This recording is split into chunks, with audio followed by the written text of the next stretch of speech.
What's up, guys? Welcome back to Trend or Trap, the show where we take profitable betting systems straight from the TrendsCenter app and put them on trial. Every episode, we ask a simple question. Is it a trend worth backing or a trap you should avoid? I'm Dan Karpuc, and today I'm stepping into the arena myself. Joining me from Hoops and Five and GameDay Garage, PJ Glasser. 3 debates. Let's get right into it. Debate number 1, Mavericks at the Hornets, total 229.5. Here's a system from TrendsCenter. When a team coming off a win is favored by 9+ points and is playing a team coming off a loss with a total of 220 or higher, the over has hit at a 58.16% clip over the last 29 years. Big favorite, high total, one team off a win, one team off a loss. Historically, the over has cashed nearly 6 out of 10 times in this exact spot. PJ, is this a trend, and should you back the over, or a trap and you should back the under? Yeah, Dan, I think this is a trend, man. We're taking the over in this game. Obviously, the storyline coming into this one is the Duke freshman, right? Cooper Flagg, Con Knippel, both right there for the Rookie of the Year race. These guys squared off about a month ago. It was an awesome game, right down to the wire. They combined for 244 points in that matchup, and I think we're going to get something similar, Dan. I think the winner of this game is going to be close. I think the winner's probably going to be in the 120s or so. Hornets have scored nearly 130 points in 3 of their last 4 games. And Dallas is a bottom 6 defense in the Western Conference. So I think we get points. Con's been great as of late. So is the Charlotte offense, and Cooper Flagg's been awesome too. I think this is a trend. I'll take the over.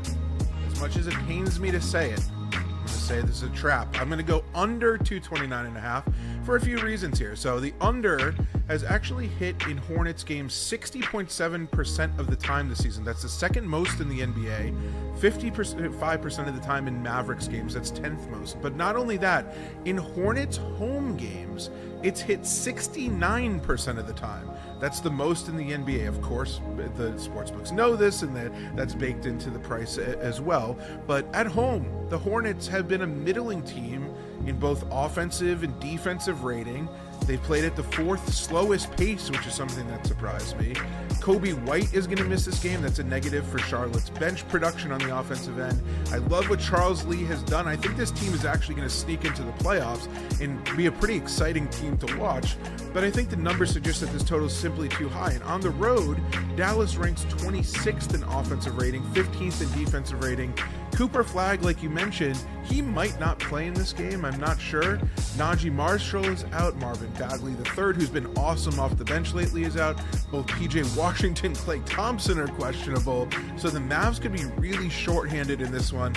I think that's a positive when you're betting the under here. So I'm going to take that, depleted Mavericks team, and I'm going to take that Charlotte team who's been playing slow and being kind of a middling team on both ends of the floor at home. And I'm going to say the under is the best bet here. But I think both of those options make a lot of sense, and for those reasons that we kind of laid out there. I think the number is a pretty fair one across the board, so I can't wait to see which one of us is correct later tonight.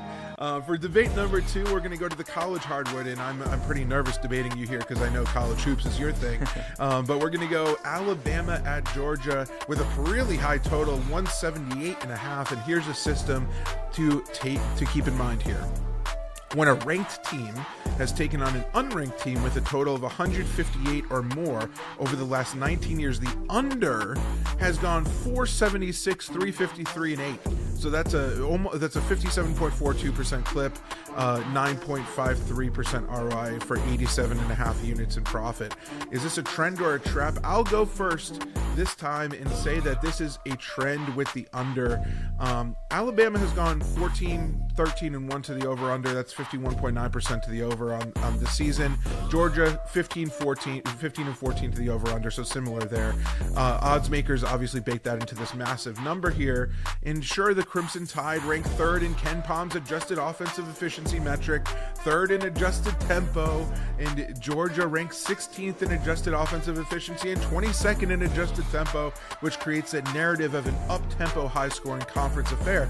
But how high is too high? justify, I think, is the question here. This is the first meeting between these two teams this season, even though Bama has gone 6-3 to the over with a total this high so far, which is pretty crazy when I looked that up. The only two times Georgia's totals have gotten this high, the under has hit both times. I have no concern about Bama scoring points here, but I do have concerns about the Bulldogs keeping up and for both squads to operate efficiently enough to get over this high number. All it takes is a bad shooting night from either one of these clubs and the over would be cooked. And keep in mind that Bama has already put out a dozen different starting lineups this season due to injuries, which is pretty crazy. So any lack of cohesiveness there could also have a negative impact on the total. So I'm going to take the under. Dan, I'm going to say that this is a trap. I know it seems like a high total, but it's a high total for a reason. I think these two teams go over the number. In the SEC, I really pick and choose my spots with four teams that are kind of like built the same. Bama, Georgia, A&M, and Arkansas. Whenever those four teams kind of play each other, it's usually shootouts because all four teams have good offenses. They struggle on defense, but most importantly, they all play at a furious and fast pace. And when Bama's played A&M and Arkansas this year, the total's been like 184, 185, and you would think that's way too high. Both games have gone over, and now here we are with Bama, Georgia, and we're getting under 180. So I don't think that there's enough in an adjustment. I think, again, people are saying this high number. They're thinking it's too many points. I promise you, as a Bama grad, I watch this team every game. They don't play a lick of defense, Dan, but as you mentioned, their offense is very good. There's going to be a great pace to this one. There's going to be a lot of three-point shots, a lot of up and down for both teams. I like the over, so I'll say that this is a trap. Yeah, we have a Bama grad here, and we have someone who's going to the next game. So yeah. I feel like I'm at a massive disadvantage here. What's going on? Yeah.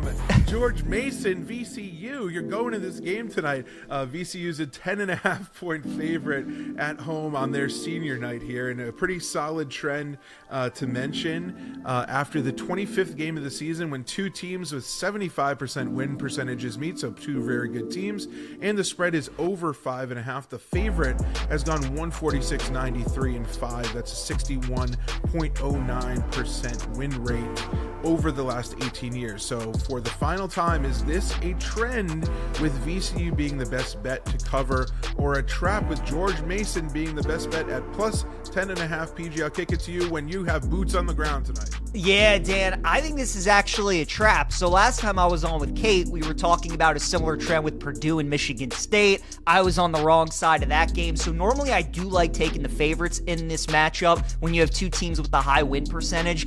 But in this type of game, this line actually kind of stinks with it be it in the double digits because VCU is the clear better team. Offensively, defensively, at home in the Siegel Center, they're nearly unbeatable. George Mason's lost 4 of their last 5 games. VCU's won 11 of their last 12. Like, everything in this game is pointing to take VCU, and I'm sure you're going to bring up a lot of this stuff when you take the Rams in your handicap. But Tony Skinn and George Mason in his 2 years at VCU, they have played the Rams close in a couple games, losing by 5, losing by 6. They play at one of the slowest paces in college basketball. So whenever you're a team like George Mason that's catching a lot of points and you play at a super slow pace, I usually like taking the points, right? Because possessions are going to be at a minimum. So if VCU has an off night, George Mason can muck it up and keep it close. So I think this is going to be a lower scoring game. I think it's going to be closer than the line indicates. It's scary betting against VCU at home, but I'll take the points with George Mason and say that this is a trap. I'm going to go VCU minus 10.5 for a few reasons here. It's senior night for VCU. Revenge is also going to be on their minds after they fell to George Mason on the road back on January 10th. They lost by 6 points in that one. But since then, the Rams have won 11 of their last 12 games. They vaulted all the way to 45th overall on Ken Palm's rankings, including 47th in adjusted offensive rating, 68th in adjusted defensive rating. George Mason checks in 107th overall on that list, including 116th on the offensive end, 124th on the adjusted defensive end there. And get this, 19th in luck rating.